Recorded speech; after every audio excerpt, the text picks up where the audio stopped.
ಒಮ್ಮೆ ಏನಾಗಿತ್ತಂದ್ರ ಒಂದು ಊರೊಳಗಡೆ ಅಗರ್ಭ ಶ್ರೀಮಂತ ವ್ಯಕ್ತಿ ಇರ್ತಾನ.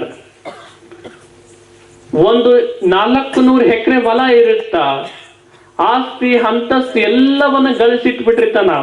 ಬಹಳ ದೊಡ್ಡ ಮನೆತನ, ಎಲ್ಲಾ ರೀತಿಯಿಂದ ಸಿರಿ ಸಂಪತ್ತು ಐಶ್ವರ್ಯ ತುಂಬಿ ಹೋಗಿರುತ್ತ. ಆದ್ರೆ ಎಂತ ಸಿರಿ ಸಂಪತ್ತು ಬಂದ್ರೂ ಕೂಡ ಸಾವು ಅನ್ನುವಂಥದ್ದು ಯಾರಿಗೆ ಬಿಟ್ಟೈತ್ರಿ? ಸಂತರಿಗೆ ಬಿಟ್ಟಿಲ್ಲ, ಮಹಾಂತರಿಗೆ ಬಿಟ್ಟಿಲ್ಲ, ಯಾರಿಗೂ ಬಿಟ್ಟಿಲ್ಲ ಸಾವು ಅನ್ನೋದು.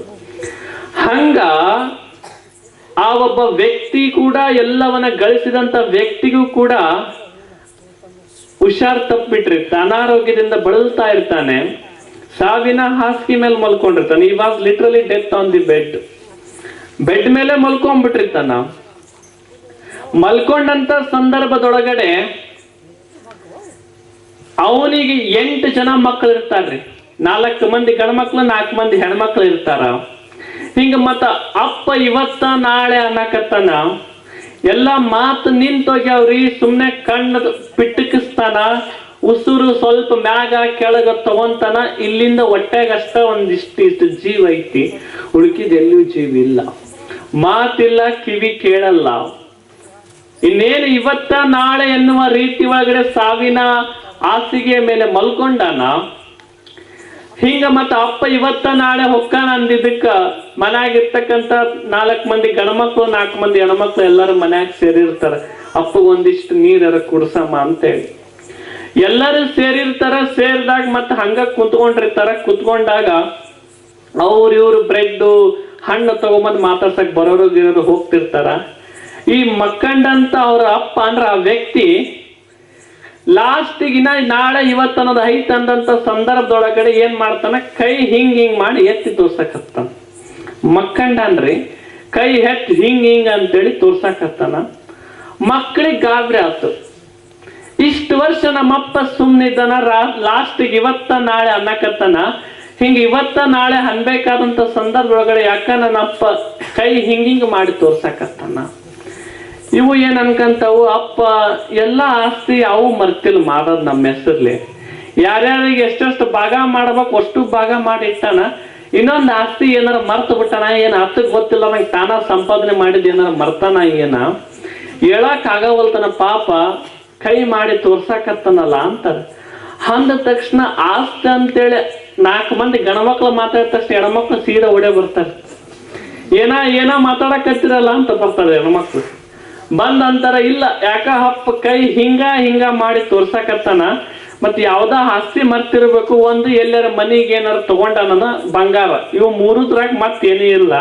ಕೊನೆಗೆ ಹೇಳುವಂತಾನಂದ್ರೆ ಏನ ಹೇಳಕ್ ಪ್ರಯತ್ನ ಪಡಕತ್ತನ, ಅದಕ್ಕೆ ಮಾತು ಬರವಲ್ತಲ್ಲ ಅಂತ ವಿಚಾರ ಮಾಡ್ತಾರ. ಮತ್ 8 ಮಂದಿ ಕುಂದಿರ್ತಾರ್ರಿ. 8 ಮಂದಿ ಕುಂತು ವಿಚಾರ ಮಾಡ್ತಾರ. ಏನಂತಾರ ಅಂದ್ರ, ಆ ಅಪ್ಪ ಏನ್ ಕೈ ಮಾಡಿ ತೋರಿಸ್ತಾನ ಅಲ್ಲಿ ಏನ್ ಆಸ್ತಿ ಐತಿ. ಹೆಣ್ಮಕ್ಳು ಅಂತಾರ, ಹೆಣ್ಮಕ್ಳ ಒಬ್ಬ ಕಿರಿಯ ಮನುಷ್ಯ ಎದ್ದು ಹೇಳ್ತಾರ, ನೋಡಪ್ಪ ಈ ಸಲ ಮೊದ್ಲಿನ ಏನೇನ ಆಸ್ತಿ ಅದಾವು ಎಲ್ಲಾ ನಿಮ್ ಹೆಸರಲ್ಲೇ ಮಡ್ಕೊಂಡ್ಬಿಟ್ಟಿರಿ. ನಮಗೆ ಹೆಣ್ಮಕ್ಳಿಗೆ ಏನ ಆಸ್ತಿ ಕೊಟ್ಟಿಲ್ಲ ನೀವು. ಮತ್ತ ಈ ಸಲ ಅಪ್ಪ ಏನೈತಂತ ಕೈ ಮಾಡಿ ತೋರಿಸ್ತಾನಲ್ಲ ಅದನ್ನಾರ ನಮ್ಮ ಪಾಲಿಗೆ ಬಿಡು ಅಂತೇಳಿ ಹೆಣ್ಮಕ್ಳು ಕೇಳ್ತಾರ. ಅದಕ್ಕೆ ಇವು ಗಣಮಕ್ಳು ಅಂತಾರ, ಅಲ್ಲವೇ ಕೊಟ್ಟ ಮನೆಗೆ ಹೋದಾರ, ನೀವು ಕೊಟ್ಟ ಮನೆಗೆ ಹೋದ್ರ ನಿಮ್ಗೆ ಯಾಕೆ ಕೊಡಮ್ಮ, ನಿಮ್ಮ ಮದುವೆ ಮಾಡಬೇಕಾದ್ರೆ ನಮ್ಮಪ್ಪ ಸಾಲ ಮಾಡಿದ್ನ ಅದ ಸಾಲ ತೀರ್ಸಿನ ಅಂತೇಳಿ ಇವ್ರಿಗೆ ಹೇಳ್ಬಿಟ್ರಂಗ. ಅಂದ ತಕ್ಷಣ ಮತ್ ಜಗಳ ಆಡಕತ್ತಾರ. ಆಮೇಲೆ ಒಂದ್ ನಿರ್ಣಯಕ್ಕೆ ಬರ್ತಾರ, ನೋಡು ಅಪ್ಪ ಏನ್ ಆಸ್ತಿ ಐತಿ, ನೀ ಜಗಳದ ಬೇಡ, ನಾವು ಜಗಳದ ಬೇಡ, 8 ಮಂದಿ ಸಮಪಾಲಾಗಿ ಹಂಚ್ಕೊಂಡ್ಬಿಡಮ್ಮ ಅಂತ ಮಾತಾಗತ್ತ. ಆಯ್ತಂತ ಎಲ್ಲರೂ ಒಪ್ಪಿಗೆ ಅಂತಾರ, ಹ್ಞೂ ಅಂತ ಮಾತಾಡ್ತಾರ.